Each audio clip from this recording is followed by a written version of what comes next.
Muy buenos días, queridas hermanas. Gracias a Dios por este día y gracias por la oportunidad de, pues, presentar esta meditación. Vamos a continuar precisamente con el capítulo 2 de Hechos y el día de hoy corresponde analizar, meditar en los versos 4 al 6 que dicen de la siguiente manera. Ahí lo tenemos en pantalla.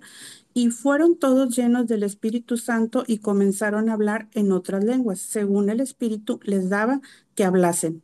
Moraban entonces en Jerusalén judíos varones piadosos de todas las naciones bajo el cielo.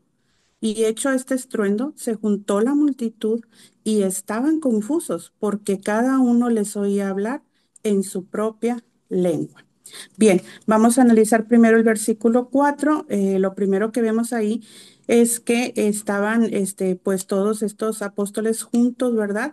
Y recordemos, como nos mencionaba ayer la hermanita, estaban reunidos en domingo y ahí se cumple la promesa del Espíritu Santo.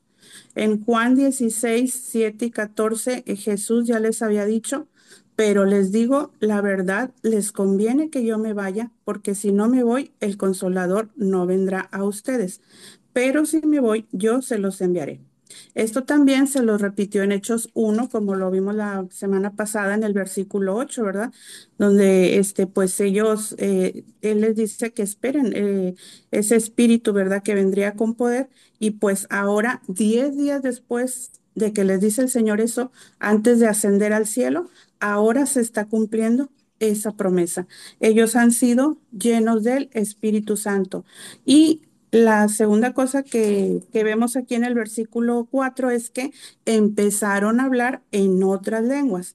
Notemos que son idiomas que los demás entienden, no son balbuceos o palabrerías sin sentido. Lenguas que ellos no habían estudiado, que precisamente por el poder del Espíritu Santo ahora estaban ellos hablándolas, pero eran unas lenguas entendibles a los presentes de otras naciones. Caso contrario, lo que hay hoy en día con algunos que dicen hablar en lenguas que no se les entiende, que son solo sonidos no comprensibles. El apóstol Pablo nos habla ampliamente sobre el hablar en lenguas en Primera de Corintios capítulo 14.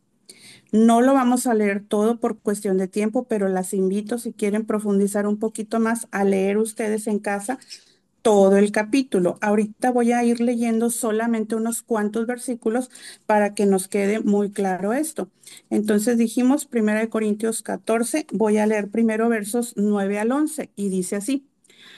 Así también vosotros, si por la lengua no diereis palabra bien comprensible, ¿cómo se entenderá lo que decís? Porque hablaréis al aire. Tantas clases de idioma hay seguramente en el mundo y ninguno de ellos carece de significado. Pero si yo ignoro el valor de las palabras, seré como extranjero para el que habla y el que habla será como extranjero para mí. Ahora veamos lo que dicen los versículos 18 y 19. Doy gracias a Dios que hablo en lenguas más que todos vosotros, pero en la iglesia prefiero hablar 5 palabras con mi entendimiento para enseñar también a otros que 10.000 palabras en lengua desconocida. Ahora, versos 27 y 28. Si habla alguno en lengua extraña, sea esto por dos o a lo más tres y por turno y uno interprete. Y si no hay intérprete, calle en la iglesia y hable para sí mismo y para Dios.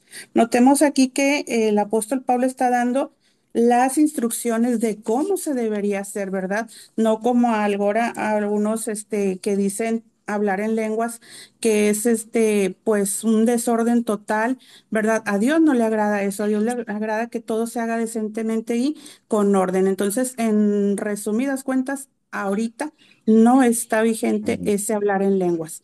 Pero bien, vamos a pasar al versículo 5. Si nosotros recordamos, hermanas, los varones judíos tenían la obligación de viajar a Jerusalén 3 veces al año para celebrar las fiestas religiosas. Esto se menciona en Deuteronomio 16:16, que dice, 3 veces al año todo varón tuyo debe presentarse delante de Jehová tu Dios en el lugar que él escoja, en este caso pues es Jerusalén, ¿verdad? Dice, y ninguno debe presentarse delante de Jehová con las manos vacías. También en Éxodo 23, 14 al 19 se detallan las tres fiestas anuales que son la Pascua, Pentecostés y la de los tabernáculos. El texto indica que los varones de Israel estaban obligados a celebrarlas en Jerusalén. Es por eso que aquí en el versículo 5 se nos dice Uy, precisamente que voy a ahí encender estaban luz. los judíos que vivían en todas las naciones bajo el cielo. Estaban ahí precisamente para celebrar esa fiesta de Pentecostés, como vimos en el capítulo 2:1. Y pues bueno, en Lucas 2:41 al 52 vemos cómo José y María iban a Jerusalén cada año en cumplimiento a este mandamiento. Es por eso que ahora comprobamos que están esos judíos ahí de muchas naciones precisamente en cumplimiento a este mandamiento que Dios les había dado desde la ley, ¿verdad? Desde allá de los primeros 5 libros de la Biblia. Bueno, ahora en el verso 6, ¿verdad? Vimos que hecho este gran estruendo, se juntó la multitud, estaban confusos porque cada uno les oía hablar en su propia lengua. ¿Cuál estruendo? Pues el referido en el versículo 2, ¿sí? Como un viento recio, ¿verdad? Que soplaba. Dios de esta manera llamó la atención de los que estaban en la ciudad. Me imagino que era escuchado por toda la ciudad, ¿verdad? Por cada rincón. Y eso hizo precisamente que la multitud se juntara ahí. Y dice que también estaban confundidos porque les oían hablar en su propia lengua. Recalca nuevamente esto, idiomas entendibles. Retomando otros versículos de Primera de Corintios 14, dice el apóstol Pablo en los versículos 22 y 23 de la siguiente manera. Así que las lenguas son por señal no a los creyentes, sino a los incrédulos, pero la profecía no a los incrédulos, sino a los creyentes. Si pues toda la iglesia se reúne en un solo lugar y todos hablan en lenguas y entran indoctos o incrédulos, ¿no dirán que estáis locos? Así que las lenguas, pues, hermanas, son para los incrédulos, no para los creyentes. Caso contrario a alguna de las denominaciones, ¿verdad? Que pues siguen haciéndolo según ellos, pero lo hacen de la manera incorrecta. Tal parece que ignoran las indicaciones que nos da el apóstol Pablo, pues que también fue inspirado por el Espíritu Santo y dice la forma correcta en que se hacía en aquel tiempo, ¿verdad? Debe de quedarnos claros que el propósito de hablar en lenguas en la iglesia que recién se estableció, ¿verdad? Y en los años posteriores era, en primer lugar, alcanzar a personas de otras naciones, es decir, la expansión del evangelio, ¿verdad? Para que pudieran entender como sucedió, ¿verdad? Como estamos estudiando, que pudieran entender el evangelio, oír esa maravillosa palabra de nuestro Dios. Y también pues cumplir la profecía, porque en Isaías 28, 11 al 12 ya se había dicho que se hablaría en lenguas extrañas. No lo vamos a leer por cuestión de tiempo, ¿verdad? Pero ahí lo pueden ustedes checar posteriormente. Repito la cita, Isaías 28, 11 y 12. Entonces, al hablar en lenguas en ese momento también se está cumpliendo la profecía, pero otro propósito más era comprobar quiénes eran los verdaderos discípulos de Cristo. Pues el mismo Señor Jesús en Marcos 16, 17 les dijo, y estas señales seguirán a los que creen, en mi nombre echarán fuera demonios, hablarán nuevas lenguas. Aquí estamos viendo ese cumplimiento también, ¿verdad? Aquí en Hechos 2, del 4 al 6. Pues bien, hermanas, como conclusión podemos decir, el apóstol Pablo en Primera de Corintios 13, le voy a dar lectura a algunos versículos solamente. En el uno dice, si yo hablase lenguas humanas y angélicas y no tengo amor, vengo a ser como metal que resuena o címbalo que retiñe. Es decir, parece ser que también en Corinto se le daba mucha prioridad y mucho énfasis al hablar en lengua, pero dice el apóstol Pablo, eso no es lo más importante, ¿verdad? Lo más importante es tener amor, eso es sobre todas las cosas.